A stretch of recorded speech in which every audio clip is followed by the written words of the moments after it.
Hello दोस्तों, स्वागत है आपका मैथ्स वेनेशिया पे। आज हम एलडीसी के लिए प्रीवियस ईयर क्वेश्चन की एक सीरीज स्टार्ट करने जा रहे हैं, जिसमें लगभग टोटल 25 क्वेश्चन होंगे। तो लगभग 1 या 2 दिन के गैप से मैं आपको एक वीडियो दूंगा, जिसमें लगभग जितने भी प्रीवियस ईयर में पेपर हुए हैं एलडीसी के, उसमें से मैं अच्छे अच्छे क्वेश्चन छाँटूँगा और 25 क्वेश्चन एक वीडियो में, एक लेक्चर में होंगे, जिसकी PDF भी आपको प्रोवाइड कर दी जाएगी।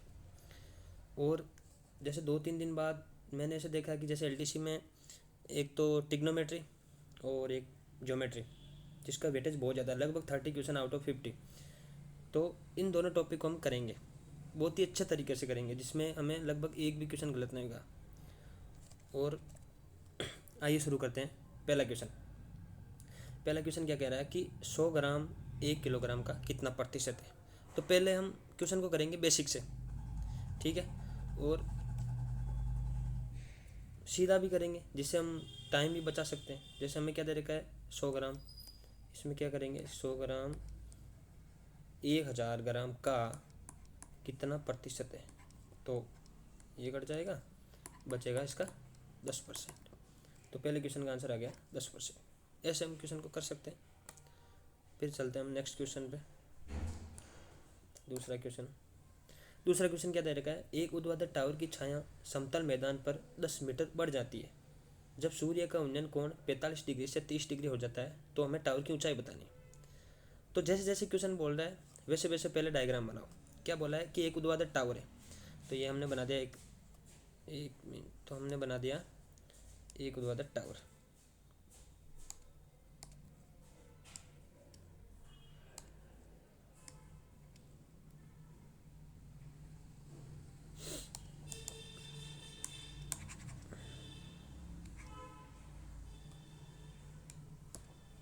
एक मिनट, हमने बना दिया एक ऊर्ध्वाधर टावर।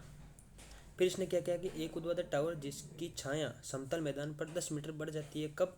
जब सूर्य का उन्नयन कोण 45 डिग्री से 30 डिग्री हो जाता है। तो मान लो पहले उसका उन्नयन कोण मान लो होगा कितना, 30 डिग्री होगा। अब जैसे जैसे यहाँ पर मान लो ये 90 डिग्री है, तो जैसे जैसे पास जाएंगे तो कोण बढ़ता जाएगा।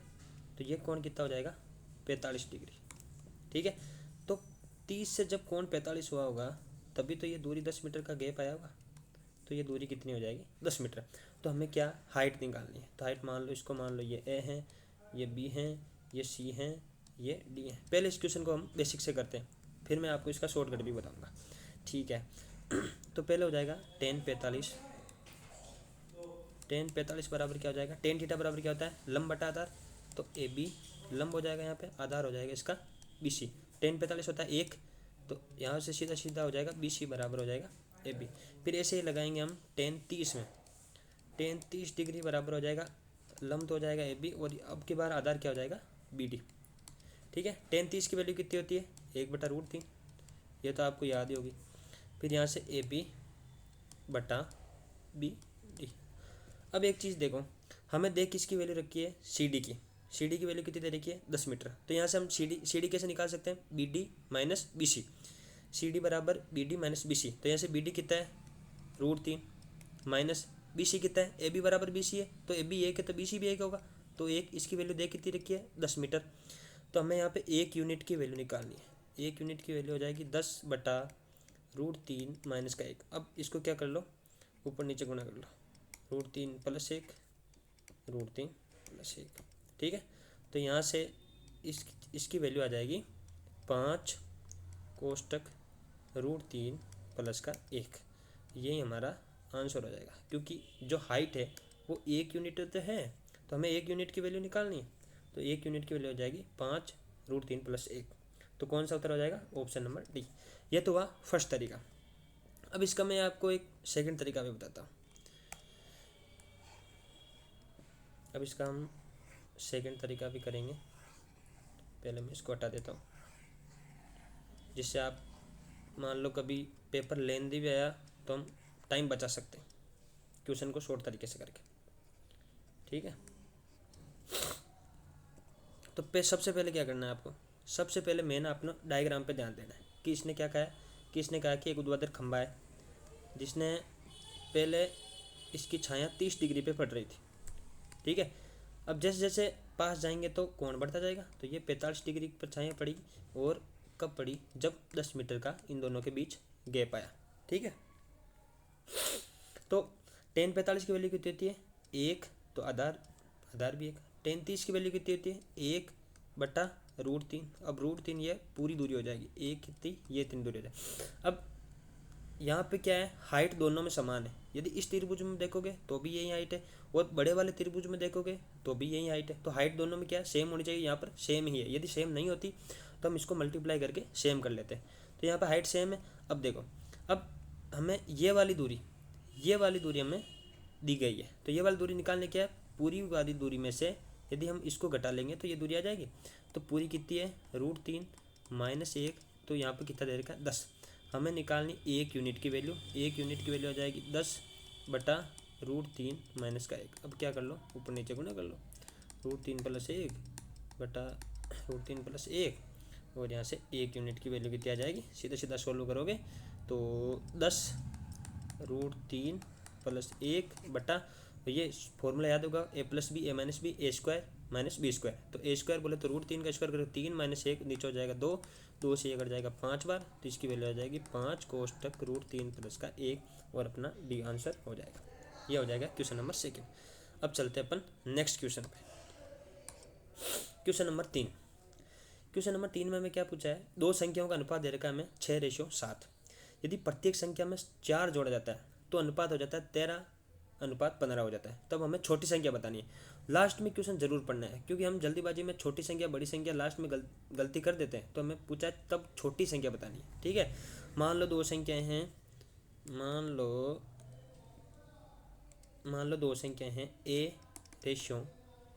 ठीक है, ये दे रखी है 6, ये दे रखी है 6, मान लो 6x, और ये मान लो 7x। ठीक है, अब क्या दे रखा है कि पहली संख्या और दूसरी संख्या, मान लो इसमें भी 4 जोड़ दिया 7x प्लस इसमें भी 4 जोड़ दिया, तो इनका रेशियो क्या हो गया? 13:15। अब वजर गुणा कर लो, तो 15 छकड़ी 90, x प्लस का 15 को 4 से 60, और 13 को 7 से करेंगे 91, x प्लस का 13 × 52। अब यहाँ से x की वैल्यू कितनी आ जाएगी? 8। अब हमें चाहिए किसकी? छोटी संख्या। तो छोटी कौन सी है? 6x। तो यहाँ से 6x की वैल्यू निकालेंगे तो 6 × 8 बराबर अपना आंसर आ जाएगा 48। 48 कौन सा ऑप्शन है? ऑप्शन नंबर तीसरा। तो यहाँ से हम इसको सीधा कर लेंगे, तो इजी क्वेश्चन है, कोई ज़्यादा वो दिक्कत नहीं होगी इस क्वेश्चन में। अब हम चलते हैं नेक्स्ट क्वेश्चन पे। नेक्स्ट क्वेश्चन क्या कह रहा है, बिंदु P 2, -3 दे रखा है, और बिंदु Q 3, -2 दे रखा है, के बीच की दूरी पूछिए। अब डिस्टेंस का फॉर्मूला तो आपको आता होगा। मान लो ये ये मान लो बिंदु P है, ये बिंदु Q है। यदि P हमें दे रखा है 2, -3, Q दे रखा है 3, -2, और हमें इनके बीच की डिस्टेंस पूछिए। तो P Q के बीच की डिस्टेंस का फॉर्मूला आपको याद होगा। ये क्या हो जाएगा? x1, ये हो जाएगा y1, ये हो जाएगा x2, ये हो जाएगा y2। तो सूत्र क्या होता है? y2 - y1 का whole square plus x2 - x1 का होल स्क्वायर का अंडर रूट। तो यहाँ से कुछ नहीं करना, आपको बस वैल्यू रखना है। वैल्यू रख दो। y2 क्या है? -2, y1 क्या है? -3। -2 में से -3 कटेंगे तो सिर्फ 1 बचेगा, -1 का होल स्क्वायर प्लस, अब 3 में से 2 घटाएंगे फिर 1 बचेगा, फिर 1 का होल स्क्वायर, और सीधा सीधा 1 + 1 क्या हो जाएगा? Under root 2। तो अपना आंसर कौन सा जाएगा? 2 अंडर रूट 2 स्क्वायर रूट 2। तो यहाँ से ये 2, तो स्क्वायर का मतलब ये रूट, स्क्वायर रूट है, यहाँ से उत्तर आ जाएगा √2। ठीक है, हो गया। अब चलते हैं हम नेक्स्ट क्वेश्चन पे। नेक्स्ट क्वेश्चन है क्वेश्चन नंबर 5। ये प्रॉफिट लॉस का क्वेश्चन है। क्या दे रखा है, यदि 20 वस्तुओं का विक्रय मूल्य 23 वस्तुओं के क्रय मूल्य के समान है तब हमें प्रॉफिट ज्ञात करना है। तो इसमें कुछ नहीं करना, जैसे जैसे क्वेश्चन बोल रहा है वैसे वैसे लिखते जाओ। कैसे क्या दे रखा है, इसने दे रखा है कि 20 वस्तुओं का विक्रय मूल्य, 20 वस्तुओं का एसपी बोले तो सेलिंग प्राइस, बोले तो विक्रय मूल्य क्या है? 23 वस्तुओं के कॉस्ट प्राइस बोले तो क्रय मूल्य के बराबर है। तो यहाँ से रेशियो निकाल लो सीधा, एसपी बट्टा सीपी को इधर लाएंगे तो 20 उधर चला जाएगा, तो यहाँ से हो जाएगा 23/20। अब सीपी कितना है? 20। एसपी कितना है? 23। तो हमने 20 में कोई चीज़ खरीदी और 23 में बेची है, तो हमें प्रॉफिट कितने का हो रहा है? +3 का। 3 का हमें प्रॉफिट हो रहा है। और हम यदि लाभ निकालते हैं तो किस पे निकालते हैं? क्रय मूल्य पे। तो क्रय मूल्य कितना है? 20, और परसेंटेज के लिए × 100। तो 20 से 5 बार कट जाएगा, 5 × 3 हो जाएगा 15%। ये सीधा सीधा अपन यूज करना है, ऑप्शन नंबर सी हो जाएगा इसका आंसर। फिर हम चलते हैं नेक्स्ट क्वेश्चन पे। नेक्स्ट क्वेश्चन है क्वेश्चन नंबर 6। तो इसमें क्या है ये वापस फिर से प्रॉफिट एंड लॉस का क्वेश्चन है। एक दुकानदार अपने ग्राहक को 10% छूट का प्रस्ताव देता है, ठीक है, फिर भी 26% का लाभ अर्जित करता है। रुपये 280 अंकित मूल्य की वस्तु का दुकानदार के लिए वास्तविक क्रय मूल्य क्या है? हमको अंकित मूल्य दे रखा है और ज्ञात क्या करना है, क्रय मूल्य। तो जैसे जैसे क्वेश्चन बोल रहा है उसको वैसे वैसे करते जाओ, ज़्यादा दिमाग लगाने की जरूरत नहीं है। मान लो कि छूट हम किस पे देते हैं, अंकित मूल्य पे, मार्क प्राइस पे। तो अंकित मूल्य बोले तो मार्क प्राइस, मान लो हमने मार्क प्राइस मान लिया 100 रुपये। अब 100 रुपये पे हमने 10% की, यदि हम 100 रुपये पे 10% की हम छूट देते हैं, 100 रुपये पे 10% की छूट देते हैं, तो यदि मार्क प्राइस पे 10% की छूट दे दी तो 100 का 10% 10, तो बेची कितने पे अपने, 90 में हमने बेच दी। 90 में हमने बेच दी तो एसपी कितना आ जाएगा, एसपी बोले तो विक्रय मूल्य कितना आ जाएगा 90। अब हमें लाभ कितने का हो रहा है 26%, तो 26% की फ्रैक्शन हो जाएगी 26/100। 26% की फ्रैक्शन हो जाएगी 26/100। 26% का लाभ हो रहा है, तो ये तो क्या है सीपी। अब सीपी पे 26 का लाभ हो रहा है तो एसपी कितना हो जाएगा 126। अब 126 की वैल्यू कितनी है 90, तो 126 की वैल्यू हमें दे रखी है 90। हमें निकालने किसकी है, क्रय मूल्य। क्रय मूल्य की वैल्यू निकालनी मतलब 100 की वैल्यू हमें निकालनी है। तो एक यूनिट की वैल्यू हो जाएगी 90/126 इंटू क्रय मूल्य निकालना इंटू 100, ठीक है। और मार्क प्राइस 100 की वैल्यू कितनी दे रही है 280, तो यहाँ से हो जाएगा एक यूनिट की वैल्यू हो जाएगी 280/100। तो यहाँ से 100 से 100 कट जाएगा और इनको काट लो, किससे कटेगा ये 3 से कट जाएगा, 3 × 4 = 12, 3 × 2 = 6, 3 से कट जाएगा ये इतनी बार, 3 से ये कट जाएगा 14 बार, 3 से 10 बार, 14 2 × 28 20, तो इसकी वैल्यू आ जाएगी 200 रुपये। तो इसको हो जाएगा ये तो एक तरीका। अब मैं आपको दूसरा तरीका भी इसका बताता हूँ, शॉर्ट तरीका बताता हूँ। ये किसी के समझ में नहीं आया तो वो आराम से समझ में आ जाएगा, कोई दिक्कत वाली बात नहीं। सिंपल बात है, आपको कुछ नहीं करना है। देखो यह है सीपी क्रय मूल्य, यह है एसपी विक्रय मूल्य, और यह है एमपी मतलब अंकित मूल्य, ठीक है। अब देखो 10% की छूट दे दी है, 10% की फ्रैक्शन क्या होती है 1/10। अब 10% की छूट हम अंकित मूल्य पर देते हैं, तो 10 यदि अंकित मूल्य हैं, 10 यूनिट यदि अंकित मूल्य हैं, उस पर यदि हम 1 की छूट दे रहे हैं तो बेचेंगे कितने में 9 रुपये में, सीधी सी बात है। फिर है 26% का लाभ अर्जित करता है, 26% की फ्रैक्शन कितनी होती है 26/100। अब इसको काट लो तो ये हो जाएगा 13/50 अर्जित लाभ। तो लाभ किस पे अर्जित करते हैं, क्रय मूल्य पे। तो मान लो क्रय मूल्य है 50 पे हमने 13 रुपये का प्रॉफिट हासिल किया है, तो बेचा कितने में होगा 63 में। तो इन दोनों को बराबर करना होगा, क्योंकि विक्रय मूल्य कोई भी वस्तु तो रहेगा, विक्रय मूल्य तो सही में रहेगा ना। तो इसको 7 से गुणा करेंगे तभी तो 63 होगा, तो इसको भी 7 से गुणा कर देंगे। तो ये हो जाएगा 50, ये हो जाएगा 63 और ये हो जाएगा 70। अब जिसकी वैल्यू दे रखी है, जिसकी निकालना है, वो यहाँ से हम सीधा कर सकते हैं, क्योंकि हमारे पास क्या आ गया, ये रेशियो है, ये कोई एग्जैक्ट वैल्यू नहीं है, ये रेशियो है। तो अंकित मूल्य हमें दे रखा है, देखो ये रेशियो बोले तो 70 यूनिट की वैल्यू हमें दे रखी है 280, ठीक है। हमें निकालने कितनी है 50 यूनिट की वैल्यू, तो 280/70 इंटू 50। अब काट लो 0, 7 से कट जाएगा 4 बार, 5 × 20, उत्तर आ जाएगा 200। तो इस तरीके से हम इस क्वेश्चन को टैकल कर सकते हैं। तो ये शॉर्ट सीधा तरीका है। इसमें यदि मैंने कराया तो इसमें क्या आपको समझा कराया, तो इसमें थोड़ा टाइम लगा है। यदि आप करोगे वहाँ पे तो आपको ज़्यादा से ज़्यादा मानो तो 30 से 40 सेकंड में आप इस क्वेश्चन को अटेम्प्ट कर सकते हो, कोई बड़ी बात नहीं है। फिर हम चलते हैं नेक्स्ट क्वेश्चन नंबर 7। ये क्वेश्चन क्या कह रहा है, बिंदु -3, P किस अनुपात में बिंदुओं 5, -5, -4 तथा -2, 3 को मिलाने वाली रेखाखंड को विभेदित करता है। तो इस क्वेश्चन को कैसे, इसका फॉर्मूला आपको आता होगा। देखो मान लो ये कोई एक रेखाखंड है, ये मान लो P है, ये मान लो Q है, बिंदु -3, तो यहाँ ये मान लो इसका कोई ये x/y में ये कोई बिंदु है जो इसको x/y में विभेदित करता है, ठीक है। अब इसके दे रखे हैं -5, -4, इसके दे रखे हैं -2, 3, ये दे रखा है, और ये इसको विभेदित करता है -3, P में। अब हमें क्या पूछा है, x ratio y, x ratio y मतलब ये किस अनुपात में विभाजित करता है, हमको ये पूछा है। तो इसका सीधा सीधा फॉर्मूला होता है जिसको बोलते हैं अंत्यखंड। तो अंत्यखंड का फॉर्मूला क्या होता है, कुछ नहीं करना, ये मान लो, ऐसे मान लो ये x1 है, ये y1 है, ये x2 है, ये y2 है, इसमें कुछ नहीं करना आपको। आपको वैल्यू किसकी दे रखी है, x वाले की वैल्यू दे रखी है, तो हमें सिर्फ x पे काम करना है, y पे ध्यान नहीं देना है, क्योंकि y की वैल्यू दे रखी है p, जिसको हम नहीं निकाल सकते। तो हमें x की वैल्यू दे रखी है, तो सिर्फ हमें x वाले पे ध्यान देना है, हमें y वाले पर अभी ध्यान नहीं देना। तो इसमें कुछ नहीं करना, पहले सीधा y वाले को इससे गुणा करो, तो क्या हो जाएगा -5y। फिर x वाले को इससे गुणा करो, तो यहाँ से हो जाएगा -2x बटा क्या हो जाएगा, इन दोनों को x प्लस का y, जिसमें यह विभाजित करता है। और इसकी वैल्यू देख कितनी रखी है, -3। अब इसको सॉल्व कर लो, -5y -2x बराबर -3x और -3y। अब इसको इधर ले आओगे तो इधर बचेगा -2y, और इसको उधर ले जाओगे इधर बचेगा -y, माइनस से माइनस, सॉरी यहाँ पे हो जाएगा x, और यहाँ से x/y बराबर हो जाएगा 2/1, सॉरी बोले तो 2:1, 2:1 हो जाएगा, तो ये आंसर हो जाएगा। तो इसको हम इस तरीके से कर सकते हैं। सही तो है ना, सही तो किया ना मैंने ये क्वेश्चन।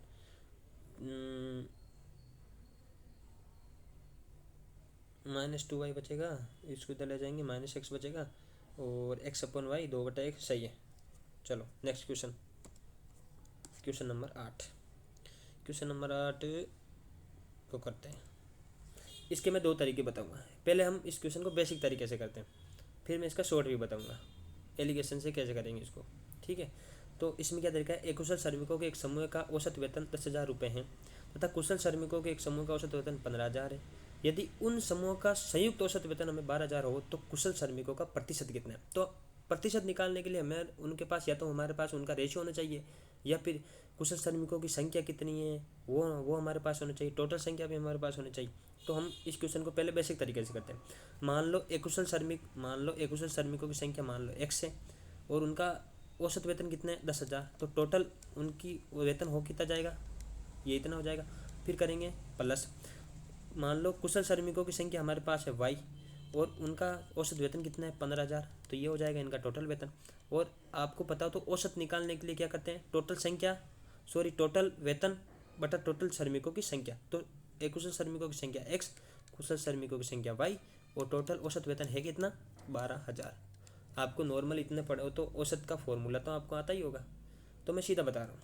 तो इसको सोल्व करोगे आप, तो यहाँ से आ जाएगा 10,000 x, यहाँ से आ जाएगा 15,000 y बराबर यहाँ से हो जाएगा 12,000 x प्लस यहाँ से हो जाएगा 12,000 y, ठीक है। अब इसको सोल्व कर लो, यहाँ से बच जाएगा 2,000 x बराबर यहाँ से बच जाएगा 3,000 y, तो 3 0 से 3 0 उड़ा दो, x/y हो जाएगा 3/2। अब देखो पूछा क्या है, ये ध्यान रखना, कुशल श्रमिकों का प्रतिशत पूछा, तो कुशल श्रमिकों की संख्या कितनी है 2, कुशल श्रमिकों की संख्या है कितनी 2, प्रतिशत हम निकाल दें टोटल पर, तो 3 और 2 5, टोटल कितना है 5, इंटू कितना हो जाएगा 100, तो 5 से इसको गुना कर दो, 5 दूनी 10, 0 20 दूनी 40, तो यहाँ से आ जाएगा इसका 40%।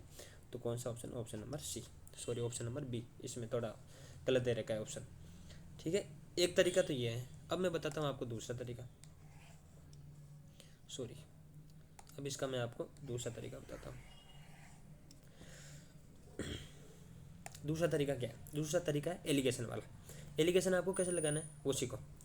देखो मान लो एक्स, एक कुशल श्रमिक है, मान लो एक्स, कुशल श्रमिक है मान लो भाई, एक कुशल श्रमिकों का वेतन कितना है 10,000, कुशल श्रमिकों का वेतन कितना है 15,000, और इनका औसत वेतन कितना है 12,000।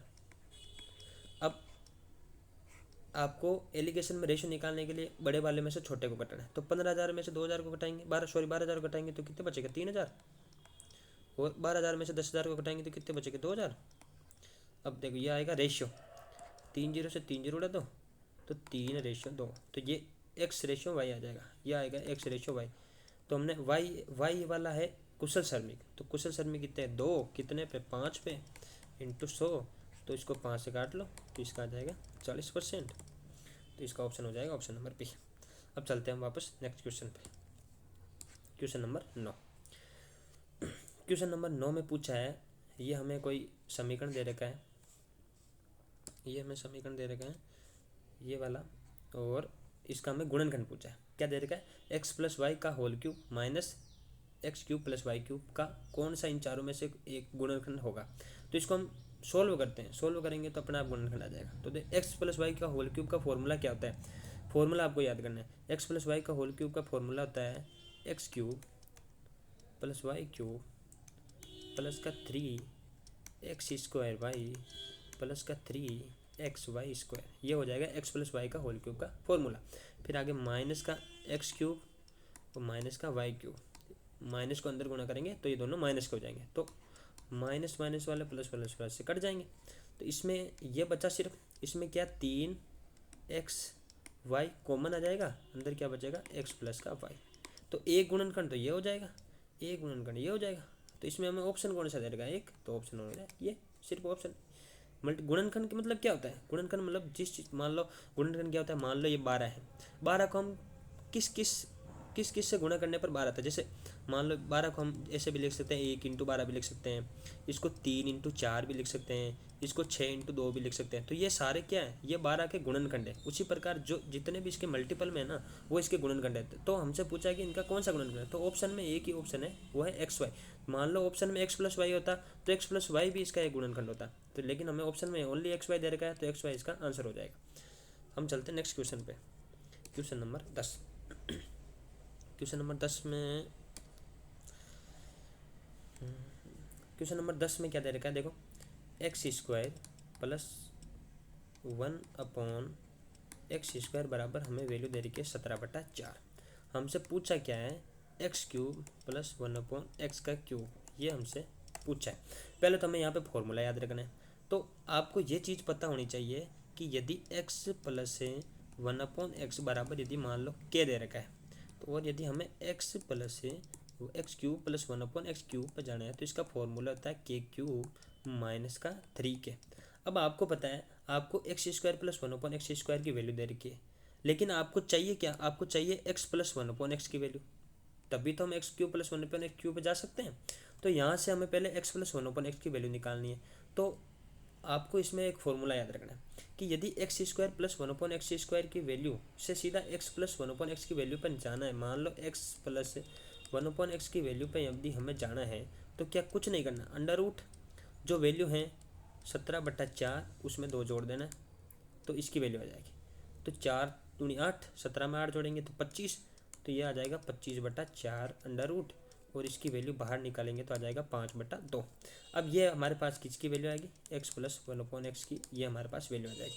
अब यहाँ से हम इसमें यहाँ पे x प्लस 1/x में इसको रखेंगे तो x cube plus 1/x cube की वैल्यू आ जाएगी। तो यहाँ से रख दो, सीधा इसमें रख दो कि ये k का मान है, तो k क्यूब करेंगे तो 125, 5 का क्यूब, 2 का क्यूब 8 माइनस का 3k, 5 3 15/2। तो यहाँ से एलसीएम ले लो, 8 और 2 का एलसीएम आ जाएगा 8, तो यहाँ से हो जाएगा 125 माइनस का 60, और यहाँ से उत्तर आ जाएगा आपके 65/8। तो ये इसका हो जाएगा direct answer, option number C. आपको ये फॉर्मूला याद रख लेना बस, कि यदि x प्लस 1/x बराबर k है, तो x cube plus 1/x cube बराबर k क्यूब माइनस 3k। ये फॉर्मूला कहीं लिख लेना, बहुत ही इंपॉर्टेंट फॉर्मूला है, ये लिख लो। एक तो ये फॉर्मूला हो जाएगा, और एक मैं और लिख देता हूँ। यदि मान लो x प्लस 1/x बराबर मान लो k है, तो x² प्लस 1/x² बराबर हो जाएगा k² माइनस का 2। और यदि उल्टा करना है, यदि इसके उल्टे पे जाना है, यदि x² प्लस 1/x² बराबर यदि मान लो k है, और यदि हमें x प्लस 1/x पे जाना है, तो कुछ नहीं करना, अंडर रूट में k प्लस का 2 कर दो। बस ये 3 फॉर्मूले हैं, आपको यहाँ से याद रखना है। मैं इसको बंद कर देता हूँ, जिससे आपको आसानी से पता लग जाए। ये 3 फॉर्मूला आपको याद रखना है। अब हम चलते हैं नेक्स्ट क्वेश्चन। नेक्स्ट क्वेश्चन क्या कह रहे हैं, एक मीनार के 2 बिंदु P और Q जो मीनार के आधार से एक सीधी रेखा में क्रमशः 10 मीटर और 5 मीटर की दूरी पर हैं, से इनका उन्नयन कोण पूरक है। पूरक क्या होता है, पूरक आपको पता होगा। पूरक होता है यदि 2 कोण है, उनका कोणों का योग 90 डिग्री है, तो एक कोण दूसरे कोण का पूरक होता है। ठीक है, तो मीनार की ऊंचाई ज्ञात करनी है। ठीक है, जैसे जैसे क्वेश्चन बोल रहा है वैसे करो। मान लो एक मीनार है, मीनार से सीधी रेखा में मान लो ये सीधी रेखा है, सीधी रेखा में दो बिंदु हैं, दो बिंदु मान लो ये P है, ये Q है। तो एक 5 मीटर, तो जो नज़दीक वाला होगा वो 5 मीटर होगा, जो दूर वाला होगा वो 10 मीटर होगा। सीधी सी बात है। इसमें हमें पूछा क्या, मीनार की ऊंचाई। तो एक है थीटा, यदि दूसरा वाला पूरक कोण है तो दूसरा वाला क्या हो जाएगा, 90 माइनस थीटा। इसका सीधा आपको तरीका याद रखना है। यदि दो कोण पूरक हैं और हमें हाइट निकालनी है, मान लो ये हाइट है, ऊंचाई मीनार की ऊंचाई है, हाइट निकालनी है, तो कुछ नहीं करना, सीधा √a/b। यहाँ पे ए बी क्या है, ए है यहाँ से यहाँ तक की दूरी, ये है ए है यहाँ से यहाँ तक की दूरी, और बी है यहाँ से यहाँ तक की पूरी दूरी। ये क्वेश्चन बहुत इंपॉर्टेंट है, बहुत बार आया है क्वेश्चन, एसएससी में भी बहुत बार पूछा गया है और स्टेट एग्जाम में भी बहुत बार ये क्वेश्चन पूछा गया है। तो यहाँ पे कुछ नहीं करना, सीधी वैल्यू रखनी है आपको, 5 × 10, तो √50 √50 का आ जाएगा 5 √2। ये सीधा आंसर, बस कुछ नहीं करना, ये हो जाएगा ऑप्शन नंबर सी बी। फिर चलते next question. Next question number 12। इसमें क्या है, क्वेश्चन को आपको मतलब ज़्यादा सोचना नहीं है, जैसे जैसे क्वेश्चन बोल रहा है वैसे वैसे उस चीज़ को करते जाओ, अपने आप क्वेश्चन को करने का तरीका सीख जाओगे, और आप जितनी प्रैक्टिस करोगे ना मैथ में, उतनी आपको मैथ अच्छी होगी। तो इसमें दे रखा है एक आयत की लंबाई 30 सेंटीमीटर है और इसका क्षेत्रफल 720 सेंटीमीटर है। केवल लंबाई में वृद्धि करने पर इसका क्षेत्रफल मूल क्षेत्रफल का 1/4 गुना बढ़ जाता है। तो नई आयत का, जो नई आयत है मतलब जिसमें हमने लंबाई में वृद्धि की है, उस आयत का परिमाप क्या होगा।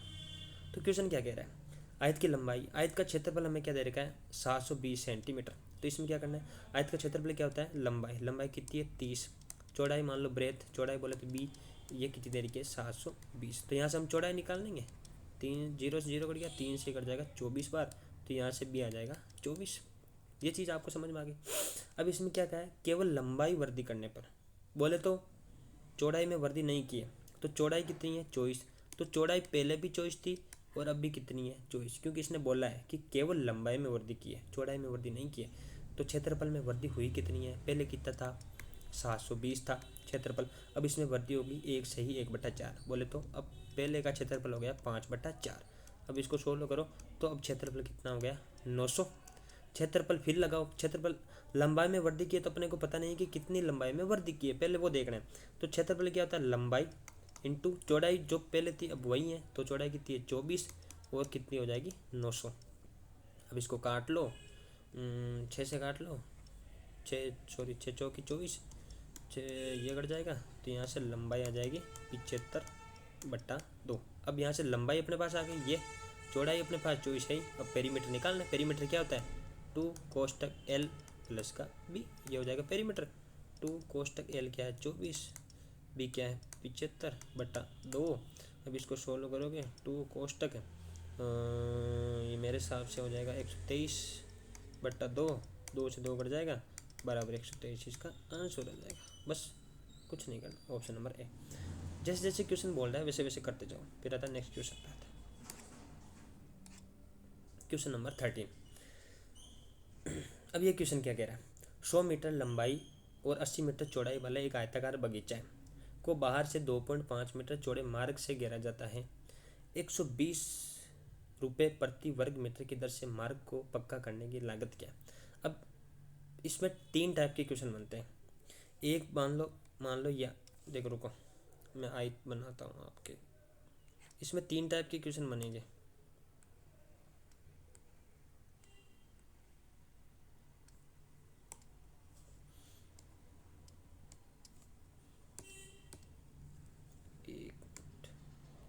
ये एक आयत है, ये दूसरा आयत है, ये मान लो तीसरा आयत है, ठीक है। अब इसके बाहर एक ऐसे मार्ग बना दिया, इसके बाहर ऐसे एक मार्ग बना दिया, इसके मान लो अंदर एक मार्ग बना दिया। अब इसमें क्या किया इसने, इसमें होगा, इसमें एक तो ये ऐसे मार्ग बनाएगा बीच में, और एक मार्ग बनाएगा ये ऐसे ऐसे। ये 3 टाइप के इसमें क्वेश्चन बनते हैं। तो मैं आपको तीनों टाइप के इसके तरीके बता देता हूँ। जिससे आपको आसानी हो जाए, क्योंकि कभी कोई सा भी तरीका पूछ लेता है, कभी कोई सा भी तरीका पूछ लेता है। तो मैं तीनों को बता देता हूँ आपको। तो इसमें कुछ नहीं करना, सिंपल आपको याद रखना है। मान लो ये इसकी लंबाई है, ये इसकी चौड़ाई है। इसमें भी मान लो ये इसकी लंबाई है, ये इसकी चौड़ाई है, ये इसकी लंबाई है और ये इसकी चौड़ाई है। ठीक है, ठीक है। और मैं आपको याद रखने का तरीका भी आपको इसमें बता दूंगा। इसमें आपके रास्ते का क्षेत्रफल निकालने का फॉर्मूला बताऊंगा तीनों में। तो ये फर्स्ट है। फर्स्ट में आपको क्या करना है, मान लो x मीटर, मान लो ये जो बीच की दूरी है इसने जो लगाई है, ये मान लो x मीटर है। x मीटर, देखो चौड़ाई वाले एक आयताकार बगीचे से बाहर 2.5 मीटर, इसको मान लो x मीटर का मार्ग बनाया है इसने। तो इस मार्ग का जो क्षेत्रफल है वो निकालने के लिए कुछ नहीं करना, आपको सीधा सीधा क्या करना है, 2 × x कोष्टक l प्लस का b प्लस का 2x। प्लस क्यों आया, क्योंकि बाहर की ओर बनाया है। अब इसमें कुछ नहीं करना, इसमें सिर्फ आपको माइनस याद रखना है कि 2 × x l प्लस का b माइनस का 2x। इसमें अंदर बनाया तो यहाँ पे माइनस आ जाएगा। इसमें क्या याद रखना है आपको, इसमें सिर्फ x आ जाएगा, x l प्लस का b और यहाँ पर हो जाएगा -x। ये तीनों तरीके हैं, यदि बाहर बनाए, अंदर मार्ग बनाए और यदि ऐसे दोनों साइड चौकोर मार्ग बनाए तो भी। अब हम इस क्वेश्चन को करते हैं। तो ये क्वेश्चन है, अब फर्स्ट टाइप से करेंगे। तो इसमें देखो सीधा सीधा है, अब जो मैंने बताया उसको अप्लाई करो। क्या करना है, 2 × x। x क्या है कि कितने मीटर का मार्ग बनाया, तो 2 × कितने मीटर का बनाया, 2.5 मीटर का। लंबाई कितनी है, 100 मीटर। चौड़ाई कितनी है, 80 मीटर। प्लस का फिर 2 × 2.5, कुछ नहीं करना। ठीक है, तो यहाँ से हो जाएगा 5 और 100 और 80 जोड़ेंगे 180 और ये हो जाएगा 5, तो टोटल हो जाएगा 185। ये तो क्या है, क्षेत्रफल। अब प्रति वर्ग क्षेत्रफल को रंगने के लिए, पक्का करने के लिए 120 रुपये, तो टोटल को करने के लिए 120 से गुना कर देंगे। तो यहाँ से आपका आंसर आएगा। अब गुना कर लो, 12×5 = 60, बोले तो 600 × 185। अब इसको गुना कर लो, 0 हासिल का 3, हासिल का 5 और 11 और ये 2 0, तो ये इतने रुपये आपके इसका आंसर हो जाएगा। तो कौन सा ऑप्शन है, ऑप्शन नंबर सी।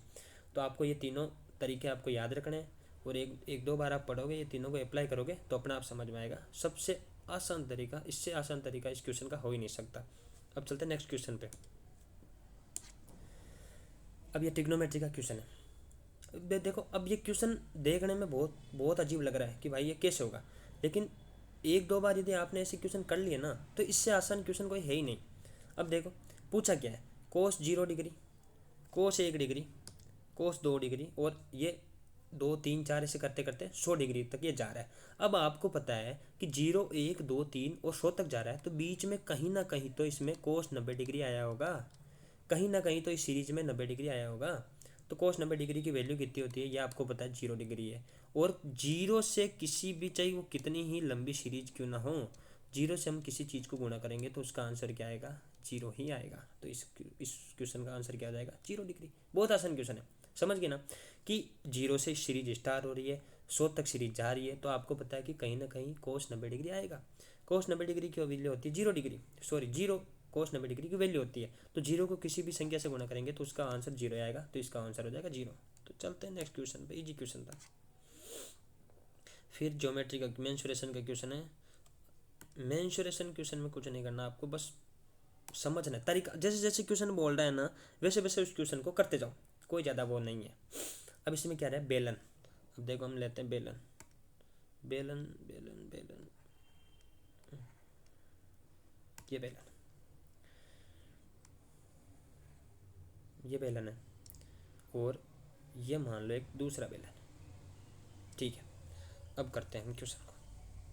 इसने क्या बोला, एक बेलनाकार बर्तन है जिसके आधार की त्रिज्या 20 सेंटीमीटर तथा 32 सेंटीमीटर ऊंचाई तक जूस भरा है। मान लो ये है बेलन, ये इसकी त्रिज्या कितनी देर की है, 20 सेंटीमीटर, और मान लो इसके यहाँ तक पानी भरा है, यहाँ तक इसमें पानी भरा है और ये ऊंचाई कितनी है, 32 सेंटीमीटर।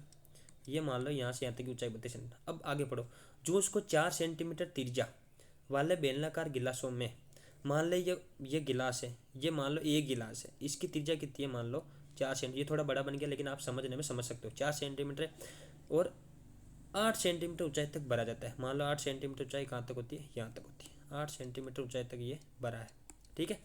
तो ऐसे कितने गिलास भरे जाते हैं, तो इसमें समझना है क्वेश्चन को करना कैसे।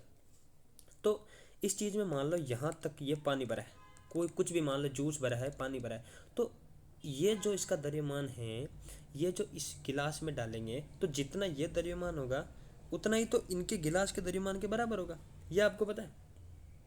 ऐसे समझो, मान लो बेलन का आयतन का क्षेत्रफल क्या होता है, द्रव्यमान, तो इसका हो जाएगा पाई आर स्क्वायर, आर कितनी है इसकी 20, तो मान लो 20 इंटू 20 आर स्क्वायर और इंटू एच कितनी है 32।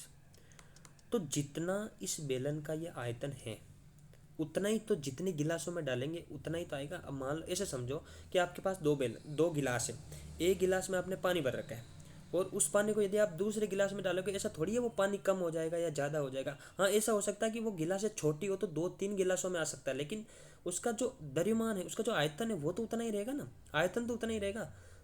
मान लो 1 लीटर पानी है और आपके पास दूसरी गिलास में डाल दो, तो वो मान लो 200 ml की गिलास है, छोटा गिलास में, बोतल में, कुछ में भी डाल दो, तो 2-3 गिलासें हो सकती है, लेकिन आयतन चेंज थोड़ी होगा उसका, कम ज़्यादा थोड़ी होगा, तो गिलासें ज़्यादा हो सकती है। तो वही हमें यहाँ पूछ रहा है। तो यहाँ क्या है, ये मान लो एक गिलास है, मान लो इतनी टोटल गिलासें कितनी है, एक्स गिलासों में मान लो ये वाला आयतन आया, और एक गिलास का आयतन लिख दो पाई इंटू आर स्क्वायर, त्रिज्या कितनी है 4, तो यहाँ से हो जाएगा 4 इंटू 4 और इंच कितनी देरी के 8। अब यहाँ से इसको सोल्व कर लो, पाई से पाई उड़ा दिया और 8 से कट जाएगा 4 बार, 4 से कट जाएगा 4, फिर ये 4 से कट जाएंगे 5 और 20 इंटू 5, तो यहाँ से x की वैल्यू आ जाएगी 20/100।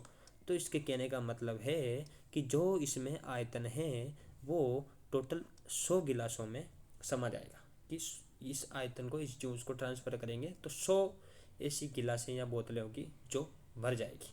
तो यहाँ से अपना आंसर आ जाएगा 100। आ गया समझ में। नेक्स्ट क्वेश्चन, फिर ट्रिग्नोमेट्री का क्वेश्चन। अब इसमें समझो, इसमें कुछ नहीं करना, आपको बस एक फॉर्मूला याद रखना है। नेक्स्ट क्वेश्चन, अब देखो इसमें कुछ नहीं करना, आपको एक फॉर्मूला याद रखना है सीधा सीधा, कि साइन स्क्वायर ए प्लस साइन स्क्वायर बी 1 होगा। कब होगा, जब a प्लस बी बराबर 90 डिग्री होगा। तो इसको बॉक्स में बंद कर लो, ये हो जाएगा, समझ गए ना। साइन स्क्वायर ए प्लस साइन स्क्वायर बी बराबर 1 होगा, कब होगा, जब ये a प्लस बी दोनों का डिग्री का 90 डिग्री होगा। तो यहाँ पे देखो सीरीज समझो आप, sine square 1 plus sine square 3 plus sine square 5, तो ये आगे बढ़ता बढ़ता बढ़ता बढ़ता 89 तक जा रहा है। तो यहाँ से देखो साइन स्क्वायर 1 और साइन स्क्वायर 90, ये दोनों का योग कितना हो रहा है 90, तो इन दोनों का योग कितना हो जाएगा 1। वैसे ही आगे बढ़ेगा साइन स्क्वायर 3, इधर आ जाएगा साइन स्क्वायर 87, उनका कितना हो जाएगा 1। फिर आगे बढ़ेगा साइन स्क्वायर 5, फिर साइन स्क्वायर 85, उनका कितना हो जाएगा 1। ऐसे करते करते टोटल हमें याद रखना है sine square 1 plus sine square 3 plus ऐसे से आगे बढ़ता जा रहा है, और ये प्लस में साइन स्क्वायर 89 तक जा रहा है। तो यहाँ से साइन स्क्वायर 1 और साइन स्क्वायर 89 का योग कितना है 90 डिग्री, तो इनका मान हो जाएगा 1। ऐसे ऐसे 3 और 87 का हो जाएगा, 5 और 85 का हो जाएगा, 7 और 83 का हो जाएगा। ऐसे ऐसे यहाँ से टोटल मान हो जाएगा 22।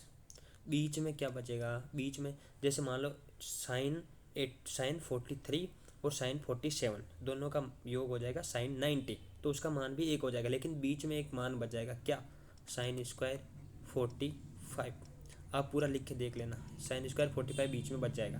तो 22 साइन 45 की वैल्यू कितनी होती है, 1/√2, स्क्वायर करेंगे तो कितना हो जाएगा 1/2, तो टोटल मान कितना हो जाएगा 22.5। बस इजी क्वेश्चन कर लोगे। चलो नेक्स्ट क्वेश्चन, फिर मेंसुरेशन का क्वेश्चन आ गया। इसमें क्या है, यदि एक वृत्त का व्यास 8 मीटर है, तब किस लंबाई का चाप केंद्र पर 45 डिग्री का कोण दिखता है।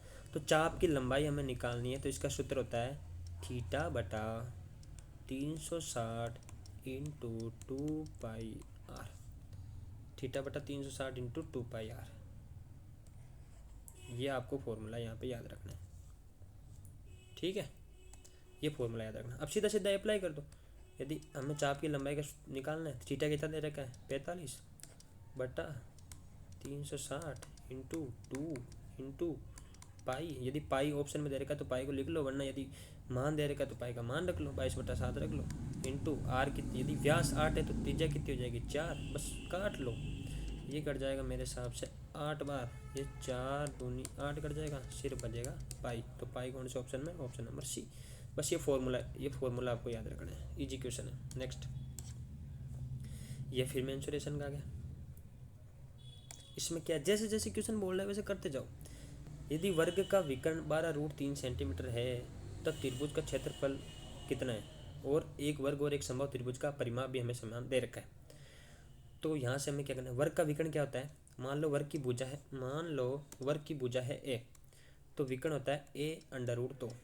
इसका मान हमें दे रखा है 12√3, और यहाँ से हम यदि एक का मान निकालेंगे तो 12√3 बटा √2। ये क्या आ जाएगी, ये आ जाएगी हमारे पास वर्ग की भुजा। तो वर्ग का परिमाप और त्रिभुज का समबाहु त्रिभुज का परिमाप समान दे रखा है। तो वर्ग का परिमाप क्या होता है पता है आपको, 4 × 12√3 बटा √2 बराबर, मान लो समबाहु त्रिभुज की भुजा है मान लो x, और उसका परिमाप हो जाएगा 3 भुजा होती है तो 3 से गुणा कर दो। बस यहाँ से हमें समबाहु त्रिभुज की भुजा निकालनी पड़ेगी पहले, यदि इसका क्षेत्रफल ज्ञात करना है तो काट लो, 3 से कट जाएगा ये 4 बार, तो यहाँ से भुजा आ जाएगी 4 16 √3 बटा √2। अब समबाहु त्रिभुज का क्षेत्रफल क्या होता है आपको पता है, समबाहु त्रिभुज क्षेत्रफल होता है √3/4 इंटू भुजा स्क्वायर। भुजा स्क्वायर मतलब ये, तो इसको गुणा कर लो 16 × 16, और 3 का स्क्वायर करेंगे तो 3, और 2 का √2 का स्क्वायर करेंगे तो 2। अब यहाँ से 4 दूनी 8 से कट जाएगा 2 बार, 16 दूना 32 इंटू 3 96 96√3। कौन सा ऑप्शन, अरे ऑप्शन में ही नहीं है, ऑप्शन मेरे हिसाब से गलत टाइप हो गए। आपका आंसर यही आएगा, बस तरीका याद रखना। तो ऑप्शन आंसर आएगा 96√3, ये ध्यान रखना। बस तरीका आप समझ गए ना, बस आपको फॉर्मूला याद रखना है। मेंसुरेशन का सबसे बड़ा यही है कि आपको फॉर्मूला बहुत सारे, इसमें फॉर्मूला आपको पूरे याद करने पड़ेंगे, 2-3 बार रिवाइज करोगे तब याद रहेंगे। तो यह है समबाहु त्रिभुज का क्षेत्रफल, वर्ग का विकर्ण होता है √3, बस ये ध्यान रखना। नेक्स्ट क्वेश्चन, ये अलजेब्रा का क्वेश्चन है। क्या दे रखा है हमें दे रखा है कि x/(x² माइनस का 2x प्लस का 1 = हमें दे रखा है 1/4। हमें क्या निकालना है, हमें जो चाहिए वो उस पर ध्यान रखना है कि x प्लस का x³ प्लस -1x³ चाहिए। तो इसका फॉर्मूला मैंने आपको बताया था कि यदि x प्लस का 1/x बराबर, मान लो हमें दे रखा है k, तो अगर हमें जाना है x³ प्लस का 1/x³ पे जाना है तो फॉर्मूला हो जाएगा k³ माइनस का 3k। बस इसको ध्यान रखना, मैंने आपको यही बताया था।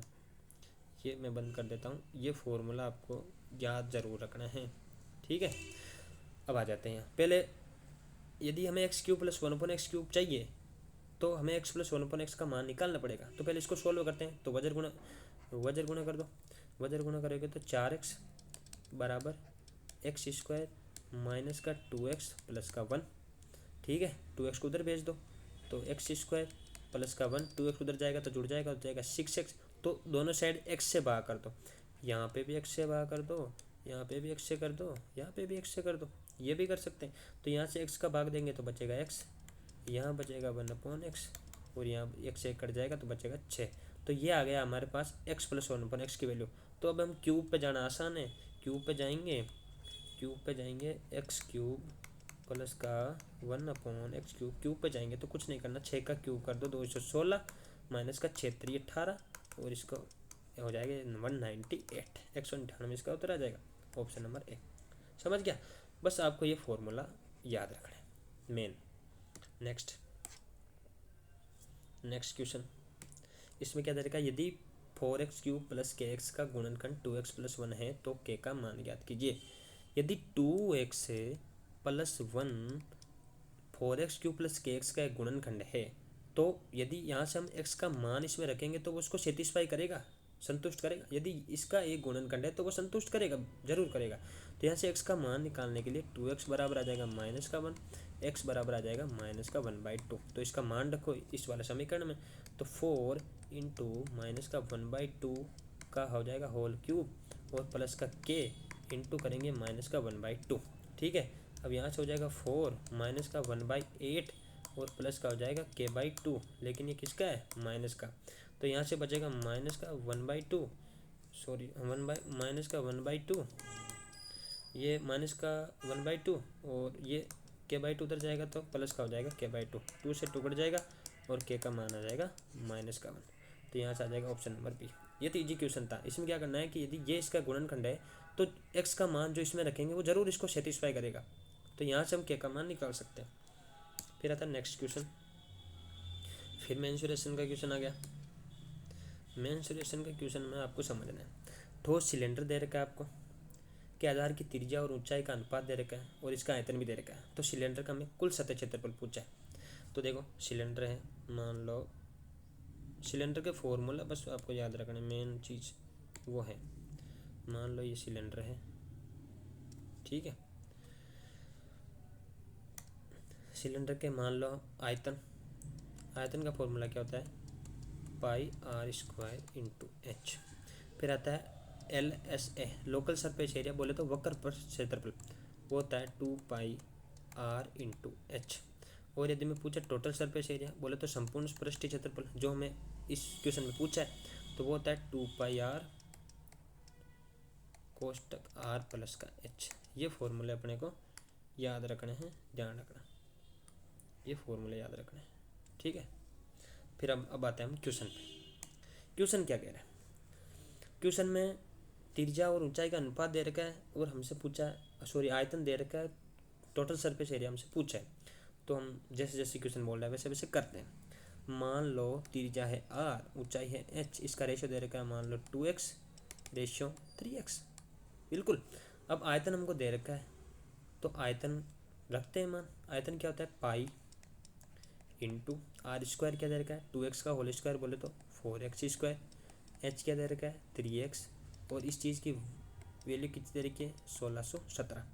और इसको मान लो पाई का मान रखते हैं 22/7 इंटू 4×3=12 और x² को 1 से गुणा करेंगे तो x³ बट्टा बराबर हो जाएगा 1617। अब इसको काट लो, 11 से काटोगे 2 बार, 11 एकम 11, 11 तो 44, 11 7 77, फिर काटोगे 3 से 4 बार, 3 चौक 12, 3 नाम 27। यहाँ से x³ की वैल्यू आ जाएगी 49 इंटू 7/8 और यहाँ से x की वैल्यू आ जाएगी, ये तो इसका क्यूब रूट बाहर निकालोगे 7 आ जाएगा, इसका क्यूब रूट बाहर निकालोगे 2 आ जाएगा। तो x की वैल्यू कितनी आ जाएगी 7/2। यहाँ पे हमें जो त्रिज्या और ऊंचाई की जो अनुपात दे रखा है ना, वो रेशियो दे रखा है, सॉरी एग्जैक्ट वैल्यू नहीं दे रखी। तो यहाँ से हम यदि x की वैल्यू आ गई तो यहाँ से हम इसकी एग्जैक्ट वैल्यू निकाल सकते हैं। तो यहाँ से r और h, r की एग्जैक्ट वैल्यू निकालेंगे तो 7 आ जाएगी और इसकी निकालेंगे तो 7×3=21/2 आ जाएगी। ठीक, अब जो पूछा है, जो मर्जी पूछा है वो निकाल लो। टोटल सरफेस एरिया पूछा है ना, टोटल सरफेस एरिया निकालते हैं। तो यहाँ से फॉर्मूला लगा दो सीधा, 2 इंटू 22/7 इंटू r कितना है 7 इंटू त्रिज्या कितनी तरीके 7 प्लस का यहाँ से हो जाएगा 21/2। कुछ नहीं करना, 7 से 7 गया। अब यहाँ से 2 इंटू 22 इंटू 7 14, 14 इसमें जोड़ोगे तो आ जाएगा 35/2। ये 2 से कट जाएगा, ये 2। अब इसको इससे गुणा कर लो, 22 पंजे 14, 7×11, ये आ जाएगा 77, 770, ये आ जाएगा इसका आंसर। तो ऑप्शन नंबर ये सेंटीमीटर में, तो 770 सेंटीमीटर स्क्वायर।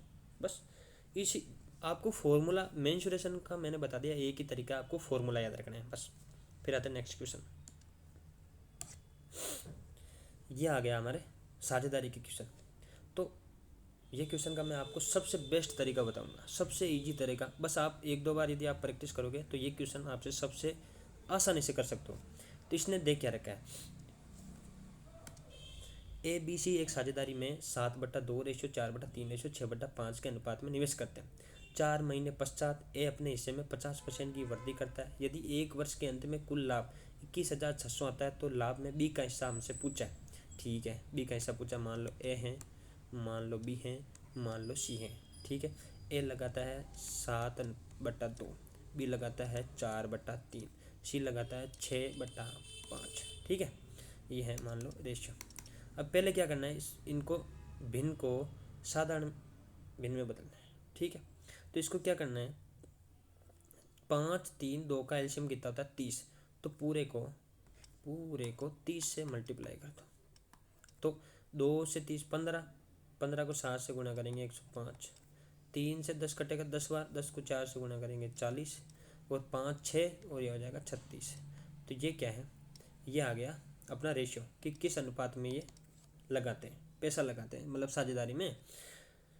फिर इसने क्या कहा है कि 4 माह पश्चात अपने हिस्से में 50% की वृद्धि करते हैं।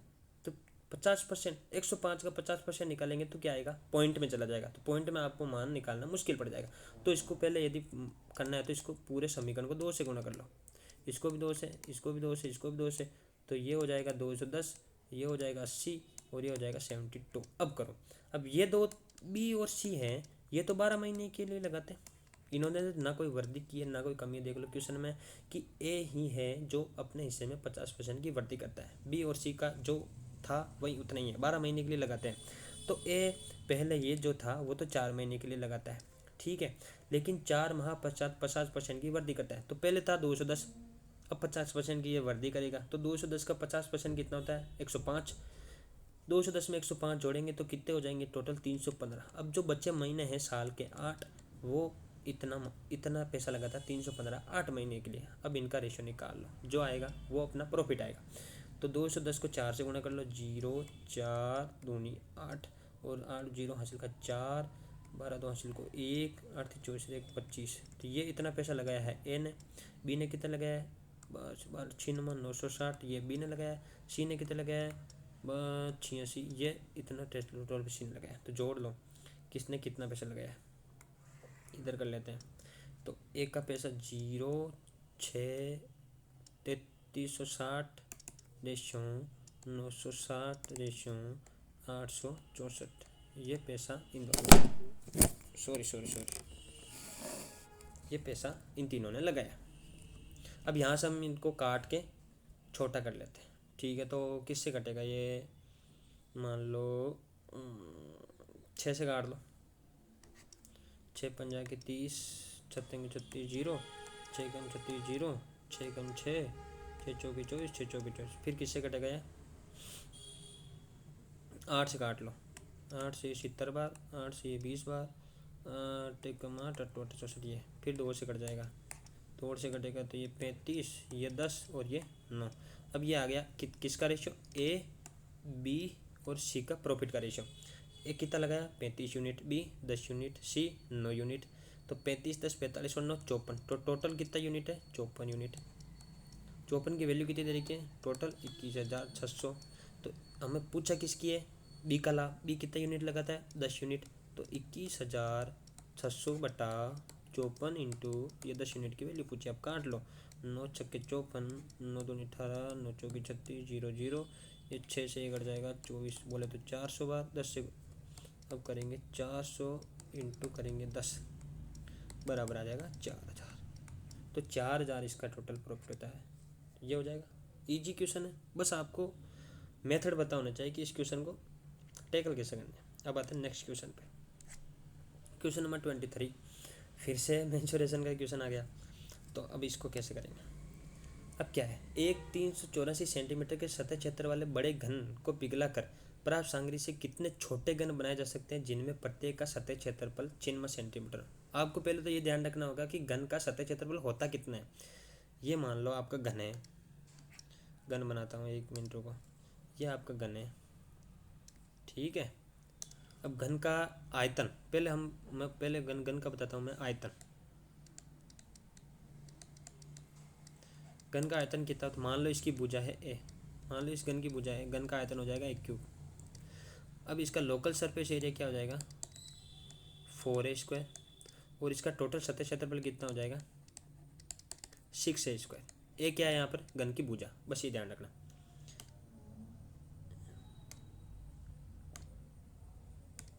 ए यहाँ पे क्या है घन की भुजा, ये आपको याद रखना है बस।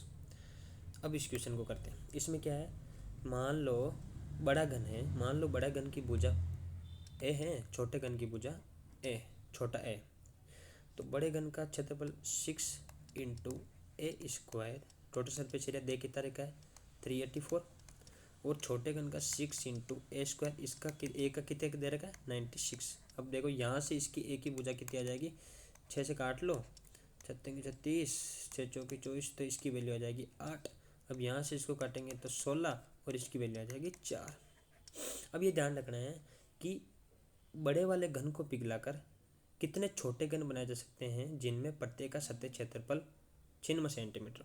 तो इस क्वेश्चन में आपको समझना यह है कि मान लो ये घन है, ये एक मान लो बड़ा घन है, और ये मान लो एक छोटे छोटे घन बनाए जा रहे हैं। इससे मान लो 3-4 हमने घन बना दिए, मान लो 4 घन बना दिए, समझा रहा हूँ मैं आपको बस 4। ये जो बड़े वाले घन का जितना आयतन होगा उस सामग्री से जितनी ये सामग्री होगी उतनी ही सामग्री का था। मान लो जिस सामग्री से ये 4 घन बनाए गए छोटे छोटे, तो सामग्री तो उतनी यूज होगी जितनी इस बड़े वाले घन में यूज हुई थी। ये चीज़ तो सही है ना। तो ये बड़े घन का जो आयतन होगा वो जितने भी छोटे घन बनेंगे उनके आयतन के बराबर ही तो होगा। ये चीज़ आपको ध्यान रखनी है, उतने आयतन के बराबर ही होगा। तो बड़े वाले घन का आयतन कितना हो जाएगा a क्यूब, 8 इंटू 8 इंटू 8 बराबर, मान लो टोटल घन बन गए x, छोटे वाले टोटल x घन बन गए, और एक घन का आयतन कितना है भुजा क्यूब 4 इंटू 4 इंटू 4। अब बस ऐसे काट लो, 4 से ये कट जाएगा 2 2 2 बार, तो यहाँ से x का मान आ जाएगा 2 दूनी 4 दूनी 8। तो टोटल कितने घन बन जाएंगे 8 घन टोटल बन जाएंगे। तो ऑप्शन नंबर बी, समझ गए। अब आते हैं नेक्स्ट क्वेश्चन। नेक्स्ट क्वेश्चन, ये क्वेश्चन आ गया स्टैटिक्स का। यहाँ पे हमसे क्या पूछा है कि डेटा है और 3 के माध्य और माध्यिका का अंतर ज्ञात करना है। तो पहले इसमें क्या करना है, हमें बढ़ते हुए क्रम में जमाना है, ठीक है, असेंडिंग ऑर्डर में। तो पहले असेंडिंग ऑर्डर में जमाना है पहले।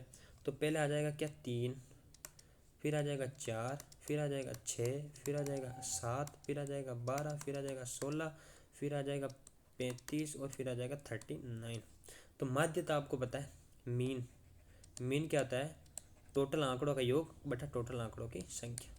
तो टोटल आंकड़ों का योग कर लो, 4 3 7 4 3 7 6 13 7 20, ये 32 38 48, और 48 और 5 53, 53 और 30 83, 83 में 9 जोड़ेंगे तो 92, और यहाँ टोटल इनका हो जाएगा 122। और टोटल संख्या कितनी है 1 2 3 4 5 6 7 8 8। अब इसमें भाग दे लो, 8 एक बार जाएगा, 4 बचा, 8 पंजे 40, 8 दूनी 16, 8 पंजे 40, तो यह आ जाएगा मीन।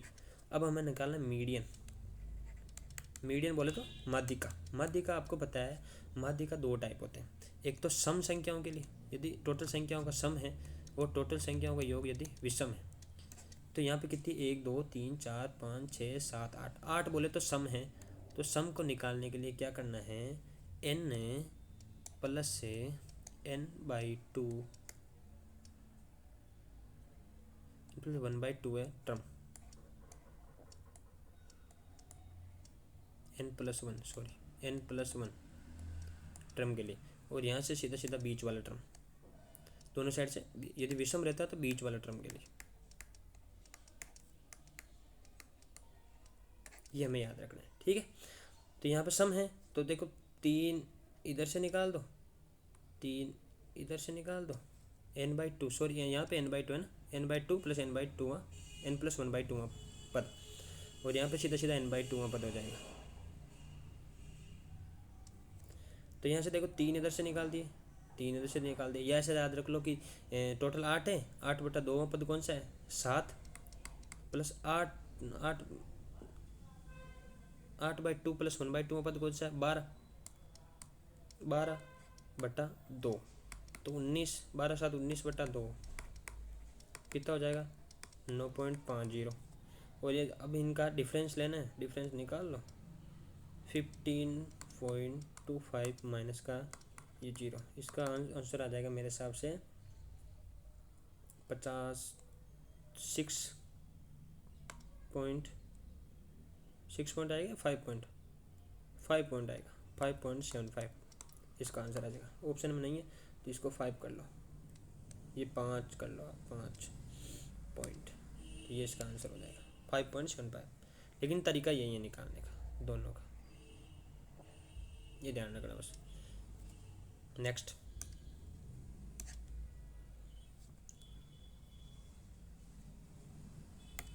लास्ट क्वेश्चन है आज का।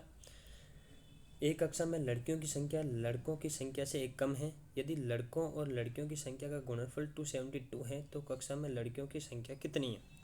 ठीक है, मान लो लड़कियों की संख्या लड़कों की संख्या से एक कम है, तो गर्ल्स, एक मिनट, तो गर्ल्स की संख्या बॉयज़ की संख्या से एक कम है, और बॉयज़ इंटू गर्ल्स दोनों का मल्टीपल कितना दे रखा है 272, ये मान लो समीकरण है। तो यहाँ से गर्ल्स का मान रख दो, बी तो है ही, गर्ल्स बराबर क्या है बॉयज़ माइनस का 1 बराबर 272। अब देखो यहाँ पे बनेगा द्विघात समीकरण, तो द्विघात समीकरण हो जाएगा बी स्क्वायर माइनस का बी, इसको इधर लाएंगे 272 इज इक्वल टू 0। अब इसको सोल्व करना आपको आता ही होगा, वरना मैं बता देता हूँ। तो 272 के ऐसे टुकड़े करो जिनको गुणा करने पर तो 272 आ जाए और जिनका डिफरेंस 1 आ जाए। ठीक है, तो इनके टुकड़े होते हैं बी स्क्वायर माइनस का 17b प्लस का 16b माइनस का 272 इज इक्वल टू 0। यहाँ से b लेंगे कॉमन तो बच जाएगा b माइनस 17 और यहाँ पे प्लस का 16, तो यहाँ से बच जाएगा b माइनस का 17 बराबर 0। तो एक गुणनखंड तो हो जाएगा b प्लस का 16, एक हो जाएगा b माइनस का 17 बराबर 0। तो एक तो वैल्यू आ जाएगी b की -16, एक हो जाएगी प्लस का 17, तो माइनस वाली वैल्यू हो नहीं सकती, तो इसका आंसर सीधा सीधा हो जाएगा कितना 17। तो हमें बॉयज़ की लड़कियों की संख्या पूछी है, लड़कों की संख्या कितनी है 17, तो 17 में से एक घटा दो तो लड़कियों की संख्या आ जाएगी 16। यदि आप इसको ऐसे करोगे तो द्विघात समीकरण से तो आपको ऐसे सोल्व करना पड़ेगा। अब मैं आपको एक सीधा तरीका भी बता देता हूँ।